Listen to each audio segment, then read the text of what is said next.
മാറിയിരുന്ന് എന്തിനാണ് ഇങ്ങനെ dual face ആയിട്ട് കളിക്കുന്നത്? ഇപ്പം അഭിഷേക് ശ്രീകുമാറിന് ഒരു കാര്യത്തിൽ ഞാൻ അപ്രീഷിയേറ്റ് ചെയ്യും. അവൻ എന്നോട് ഡിഫറൻസ് ഓഫ് ഒപ്പീനിയൻ ഉണ്ടെങ്കിൽ എന്റെ ഫേസ് ടു ഫേസ് ആണ് അഭിഷേക് പറയുന്നത്. പക്ഷെ സായി ഭയങ്കര ഫേക്ക് ആയിട്ട് ഇങ്ങനെ ഇതൊരു സിറ്റുവേഷൻ.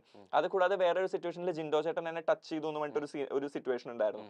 ആ സമയത്ത് ആളെ ഉറക്കത്തിൽ എന്തോ സംതിങ് ഉള്ളൂ. അപ്പൊ ഞാൻ അത് ഫസ്റ്റ് ഷെയർ ചെയ്യുന്നത് സായിയുടെ അടുത്താണ്. കാരണം സായി ഞങ്ങളുടെ ഗ്രൂപ്പാണ്, എനിക്കൊരു ബ്രദർ ആണ്. അതുപോലെ ഞാൻ സായിനോട് പോയി പറഞ്ഞു. അപ്പൊ സായി എന്നോട് പറഞ്ഞത്, ഇങ്ങനെ ഒരു കേസ് ഉണ്ടെങ്കിൽ നമുക്ക് ചോദിക്കണം, നമുക്ക് ഇത് ഓക്കെ ആക്കാം, നമ്മുടെ സേഫ്റ്റി അത് ഇമ്പോർട്ടന്റ് ആണെന്നൊക്കെ പറഞ്ഞ് സായി അവിടെ ചോദിച്ചു കഴിഞ്ഞ് അതിന്റെ ഒരു ക്ലിപ്പ് ഞാൻ കണ്ടപ്പം സായി മാറുന്നത് സിബിനോട് പറയുന്നുണ്ട്, ഇവൻ LGBTQ എന്ന് വന്നത് കൊണ്ട് പുറത്ത് എന്തെങ്കിലും ഒരു കണ്ടന്റ് കൊടുക്കണം എന്ന് പറഞ്ഞ് ഇവൻ ഫേക്ക് ആയി ക്രിയേറ്റ് ചെയ്ത ഒരു കാര്യമാണിത്, പുറത്ത് സപ്പോർട്ട് കിട്ടാൻ വേണ്ടി. ഇനി ഇവനാണോ പിടിച്ചത്, അങ്ങനത്തെ ഒരു രീതിയിലുള്ള ഒരു ടോക്ക് കണ്ടു. അത് ഞാൻ ശരിക്കും ഷോക്ക്ഡ് ആയി പോയി. നമ്മുടെ അടുത്ത് ഇങ്ങനെ പറഞ്ഞ് അടുത്തൊരു ഫേസ്, നമ്മുടെ അടുത്തൊരു ക്യാരക്ടർ കഴിഞ്ഞിട്ട് മറ്റടുത്ത ഉള്ളിലുള്ള എന്താണെന്നുള്ളത് കാണിക്കുന്ന മറ്റു വശങ്ങളിലാണെന്നുള്ളത്. ഈ പലപ്പോഴും മുമ്പ് തന്നെ ഒരു ഇന്റർവ്യൂല് അഭിഷേകായിട്ടുള്ള ഒരു ഇൻഫ്ലുവൻസറുമായിട്ടുള്ള ബന്ധപ്പെട്ട് അല്ലെ ഒരു ചർച്ച ഉണ്ടാവുന്നതും അന്ന് മുമ്പ് വിഷയം ഉണ്ടായിട്ടുണ്ട്. എന്തുകൊണ്ട് തോന്നുന്നു അഭിഷേകിന് എങ്ങനെയാണ് ഇത്രയും ഒരു ശത്രുത മനോഭാവം അല്ലെങ്കിൽ ഒരു ഇഷ്ടക്കേട് മുഖത്ത് നോക്കിയാലും അല്ലാതെ പറയപ്പെടുന്നത്? അത് ഈ കമ്മ്യൂണിറ്റിനെ പ്രതിനിധീകരിക്കുന്നതുകൊണ്ടാണോ, അതൊരു വ്യക്തി എന്ന നിലയിലാണോ?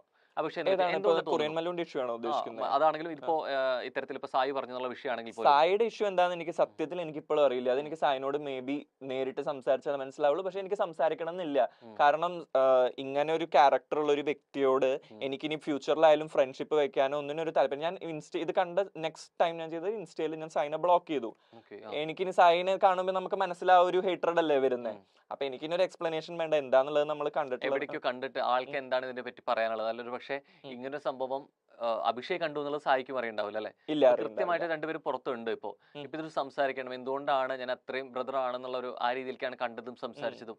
പിന്നെ എന്തുകൊണ്ടാണ് ഒരു ഗെയിമിന് അപ്പുറത്തേക്ക് അല്ലെ ഒരു വ്യക്തിഹത്യ ചെയ്യുന്ന പോലെ അങ്ങനെ സംസാരിക്കേണ്ടി വന്നെന്നുള്ളത് ചോദിക്കാൻ തോന്നിയിട്ടില്ല, സംസാരിക്കാൻ തോന്നിയിട്ടില്ല? ഇപ്പോ ക്ലിയർ ചെയ്യണമെന്ന് എനിക്കില്ല ആക്ച്വലി. കാരണം ആ ഒരു ടൈമിൽ ഞാൻ എത്രത്തോളം ഹേർട്ടായിരുന്നു, ഭയങ്കര ഹേർട്ടായിരുന്നു. കാരണം നമ്മൾ എക്സ്പെക്ട് ചെയ്യുന്നില്ല. വേറെ ആരിപ്പോ പറഞ്ഞാലും, ഇപ്പൊ വേറൊരു കണ്ടസ്റ്റന്റ് ആയിക്കോട്ടെ, സിബിൻ പറഞ്ഞോട്ടെ, എന്നാൽ എനിക്ക് എക്സ്പെക്ടഡ് ആണ്. ഇവരുടെ ക്യാരക്ടർ നമ്മുടെ മുന്നിലും അങ്ങനെയാണ്, പിന്നിലും അങ്ങനെയാണ്. പക്ഷെ ഇത് ഭയങ്കര അൺഎക്സ്പെക്ടഡ് ആയി. അതുകൊണ്ട് എനിക്ക് അതിന്റെ ഒരു എക്സ്പ്ലനേഷൻ വേണ്ട, ലെറ്റ് ഇറ്റ് ബി, അത്രേ ഉള്ളൂ. ബിഗ് ബോസ് മലയാളത്തിന്റെ അവസാന സീസൺ ശരിക്കും പറഞ്ഞാൽ ഉദ്വേഗഭരിതമായിരുന്നു എന്ന് പറയാം. എല്ലാ എപ്പിസോഡുകളും തന്നെ ആകാംക്ഷയോടെയാണ് പ്രേക്ഷകർ കണ്ടത്. അത് മാത്രമല്ല, വെറൈറ്റി ആയിട്ടുള്ള കണ്ടസ്റ്റന്റ്സിനെയാണ്, മത്സരാർത്ഥികളെയാണ് ബിഗ് ബോസ് കഴിഞ്ഞ തവണ കൊണ്ടുവന്നത്. അതിൽ നമുക്കറിയാവുന്നവരും അറിയാത്തവരുമായിട്ടുള്ള നിരവധി പേരുണ്ടായിരുന്നു. അത്തരത്തിൽ ഒരാളായിരുന്നു ജാൻമണി ദാസ് എന്ന് കേൾക്കുമ്പോൾ തന്നെ നമുക്ക് ഒരു അത്ഭുതം തോന്നാം. നോർത്ത് ഇന്ത്യൻ ആണോ, അല്ലെങ്കിൽ മലയാളി അല്ലാത്ത മറ്റൊരാളാണോ, തമിഴ് നാട്ടുകാരനാണോ, അല്ലെങ്കിൽ തമിഴ്നാട്ടുകാരിയാണോ എന്നൊക്കെയുള്ള സംശയങ്ങൾ ഉണ്ടാകാം. എന്നാൽ ജാൻമണി ദാസ് എന്ന പേര് സെർച്ച് ചെയ്തപ്പോൾ നിരവധി വിവരങ്ങളാണ് പുറത്തു വന്നത്. സെലിബ്രിറ്റി മേക്കപ്പ് ആർട്ടിസ്റ്റ് ആണ് ജാൻമണി ദാസ്. ഇപ്പോൾ ബിഗ് ബോസ് താരമായിട്ട് കൂടിയാണ് ജാൻമണി ദാസ് അറിയപ്പെടുന്നത്. ഇക്കഴിഞ്ഞ ബിഗ് ബോസ് മലയാളത്തിന്റെ 6ാം സീസണിലായിരുന്നു ജാൻമണി മത്സരിച്ചത്. തുടക്കം മുതലേ വീടിനകത്ത് ഓളം സൃഷ്ടിക്കാൻ താരത്തിന് സാധിച്ചിരുന്നു. ജാൻമണിയുടെ ഡയലോഗുകൾ സോഷ്യൽ മീഡിയയിൽ വമ്പൻ ഹിറ്റുകളായി മാറുകയും ചെയ്തു. മത്സരത്തിന് ശേഷവും നിരന്തരം ജാൻമണി വാർത്തകളിൽ നിറയുകയാണ്. അതിന് പ്രധാന കാരണം ബിഗ് ബോസിൽ സഹ മത്സരാർത്ഥിയായി ഉണ്ടായിരുന്ന അഭിഷേകുമായിട്ടുള്ള ജാൻമണിയുടെ കൊളാബുകളാണ്. ഇരുവരും ഒരുമിച്ച് ഫോട്ടോഷൂട്ടുകൾ നടത്തുന്നതിന്റെ വീഡിയോകൾ പുറത്തു വന്നിരുന്നു. എന്നാൽ ഇതോടുകൂടി അഭിഷേകും ജാൻമണിയും പ്രണയത്തിലാണെന്നും ഇരുവരും കപ്പിൾസായി നടക്കുകയാണെന്നും തുടങ്ങി പല തരത്തിലാണ് കഥകൾ ഇത്തരത്തിൽ നിരന്തരം സോഷ്യൽ മീഡിയയിൽ പുറത്തു വന്നത്. അങ്ങനെ സോഷ്യൽ മീഡിയയിലൂടെ നിരന്തരം പരിഹാസം ഏറ്റുവാങ്ങുക കൂടിയാണ് ഈ താരങ്ങൾ. ഇപ്പോഴിതാ ജാൻമണിയുടെ തിരക്കുകളെക്കുറിച്ച് പറയുകയാണ് നടിയും അവതാരകയുമായ രഞ്ജിനി ഹരിദാസ്. ജാൻമണിയുമായി അടുത്ത സൗഹൃദത്തിൽ ഉള്ള ആളാണ് രഞ്ജിനി. ബിഗ് ബോസിലേക്ക് പോകുന്നതിന് മുൻപും തിരിച്ചു വന്നതിന് ശേഷവും ഒക്കെ ഇരുവരും ഒരുമിച്ച് എത്തിയിട്ടുണ്ട്. എന്നാൽ ഇപ്പോൾ ജാൻമണിക്ക് ഒന്നിനും സമയമില്ലെന്നും പാതി തങ്ങയായിട്ടുള്ള ഫോട്ടോഷൂട്ടുകളുടെ തിരക്കിലാണെന്നും അതൊക്കെ കണ്ടെത്താൻ ഞെട്ടിയെന്നുമാണ് സോഷ്യൽ മീഡിയയിലൂടെ പങ്കുവച്ച പുതിയ വീഡിയോയിൽ രഞ്ജിനി പറയുന്നത്.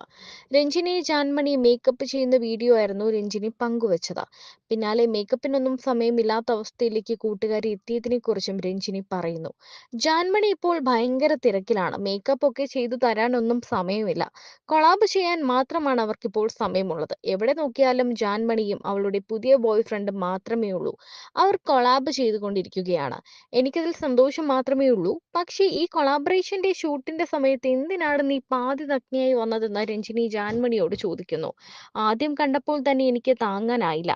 പിന്നെ അത് പോട്ടെ എന്ന് വിചാരിച്ചു. എന്നാൽ 2 ദിവസം മുൻപ് ഞാനൊരു കാഴ്ച കണ്ടു. അതിൽ എല്ലാം പുറത്തായിരുന്നു എന്ന് രഞ്ജിനി പറയുമ്പോൾ അത് ആക്സിഡന്റലി സംഭവിച്ചതാണെന്നാണ് ജാൻമണിയുടെ മറുപടി. ഇത് അവിചാരിതമായി സംഭവിച്ചതാണെന്ന് പറയാൻ പറ്റില്ല. കാരണം ജാൻമണി 1 മില്യൺ അടിക്കുന്നതിന് വേണ്ടി ചെയ്തതാണെന്ന് ഞാൻ പറയും. പക്ഷേ ഇത് ടെറിബിൾ ആണ്. എന്റെ കൂടെ വരുമ്പോൾ സാരിയുടുത്ത് കുങ്കുമം ഒക്കെ തൊട്ടുവരും. പക്ഷേ നിങ്ങളുടെ മുന്നിലേക്ക് എത്തുന്നത് അങ്ങനെയല്ല. ജാൻമണിയുടെ എല്ലാം പുറത്തു കാണിക്കുന്ന ഒരു വീഡിയോ നിങ്ങൾ കണ്ടിരുന്നോ എന്നും രഞ്ജിനി പ്രേക്ഷകരോട് ചോദിക്കുന്നു. മാത്രമല്ല ജാൻമണിയുടെ ബോയ്ഫ്രണ്ടിനെ കുറിച്ച് പറയാനും രഞ്ജിനി ആവശ്യപ്പെടുന്നുണ്ട്. പിന്നാലെ ആ ബോയ്ഫ്രണ്ടിന് വേറൊരു ബോയ്ഫ്രണ്ട് ഉണ്ടെന്നും തമാശയായി നടി പറയുന്നു.